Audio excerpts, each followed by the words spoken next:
Thank you very much, and it's wonderful to be here. This is the place where I gave my first talk about predictably irrational 2.5 years ago. So it's nice to be here on the kind of the first day of the second book. So let me tell you a couple of things about some of the research projects I describe in this book. But to get started, I want to kind of describe to you how I think about behavioral economics and mistakes people make, and what behavioral economics can actually do to help us overcome some of these problems. And to start with, I want to tell you about something that happened to me a long time ago when I was in hospital, and basically I got a blood disease, a liver disease from a bad blood transfusion. You know, there were two sisters who lived to be 100 years old. When the youngest of them became 100, they asked them, "What was your secret for longevity?" And they said, "We have two secrets. The first one is they decide we never want to get married because we don't want a husband to drive us to an early grave." And I'm not going to comment about that one. But the second thing they said was that we try to never go into hospitals because in hospitals you could get lots of diseases. So I was one of those people who got a disease while in hospital. And for a long time they didn't know what it was exactly. They knew it was not hepatitis A, they knew it was not hepatitis C, but what exactly was the problem they couldn't identify. And from time to time I had a flare-up, my liver was acting up, it was kind of delaying my recovery, but there was nothing to do about it. And about 7 years later, when I was already out of hospital, I was in grad school, I had another flare-up, I went to hospital, and they discovered it was hepatitis C. And this was actually good news because at that time there was a new experimental drug that they were trying called interferon. And they said, "Why don't you go on this medication and try it out?" And of course I was very happy to go on an experimental drug and see whether this could help me. So here I was on interferon, and I had to give myself these injections. And for me this injection kind of symbolized the kind of difficulty of human life. And here was the problem. These injections could have, in principle, prevented me from having liver cirrhosis, and nobody would want to die from liver cirrhosis. At the same time, they for sure would make me miserable in the immediate term. So imagine yourself with this injection. You know that if you give it to yourself in an hour, you will be sick. Not terribly, but headache, vomiting, shaking, fever for about 16 hours. On the other hand, if you kept on giving yourself these injections, you will potentially be much healthier 30 years from now. And the question is, what would you do when you face this trade-off? And the reality is that we face these trade-offs all the time. This is the trade-offs between dieting and eating now. Eating now is fun, it's good for now, dieting is good for the future. Exercising, not so much fun, really good for the future. Saving, not so good for now, good for the future. Safe sex, not so good now, good for the future.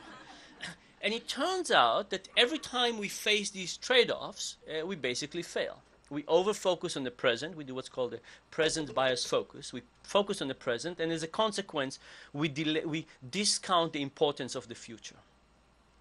Anyway, I gave myself these injections 3 times a week for a year and a half, which was a very long, miserable period of time. And when it was over, the doctors told me 2 things. The first one was that there was no trace of the disease, so that was really good news. The second thing they told me that I was the only patient they ever had who took their medication on time. And the question, of course, is how could I do it? Do I have nerves of steel? Am I more compliant than other people? If you stood closer, you would see my belly. You would see I don't have any better self-control than other people. I don't go to the gym. All the same mistakes we all do. But what I did do is to invent a trick for myself.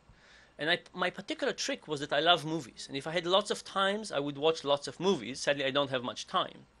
So what I would do is every Monday, Wednesday, and Friday, which were injection days for me, I would go to the video store on the way to university.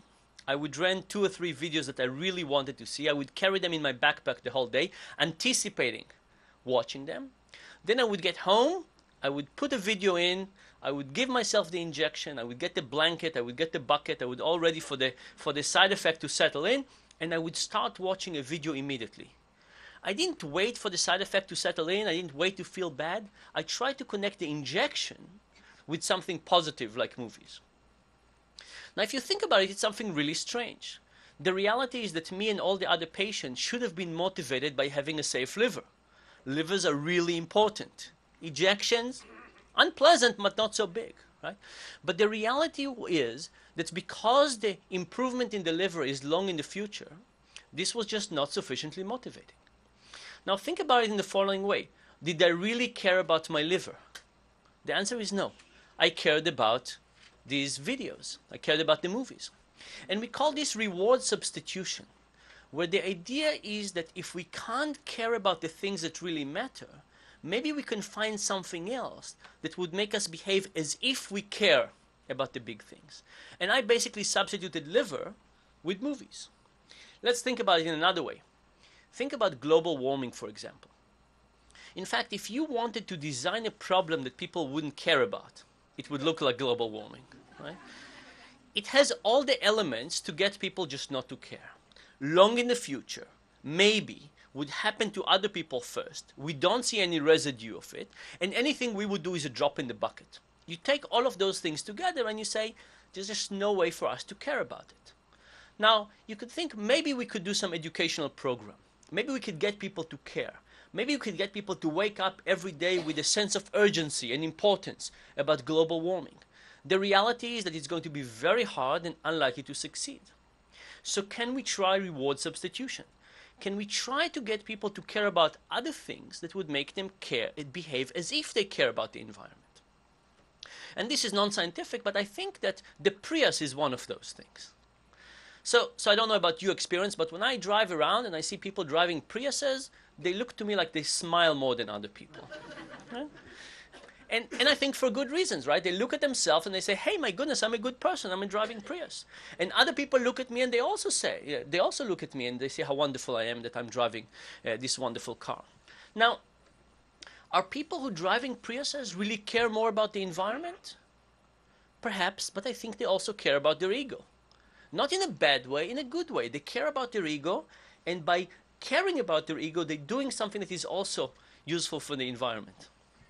I actually did a survey among my friends. So if you think my friends are basically a similar group of people, and I have some Prius driving friends and some non-Prius driving friends.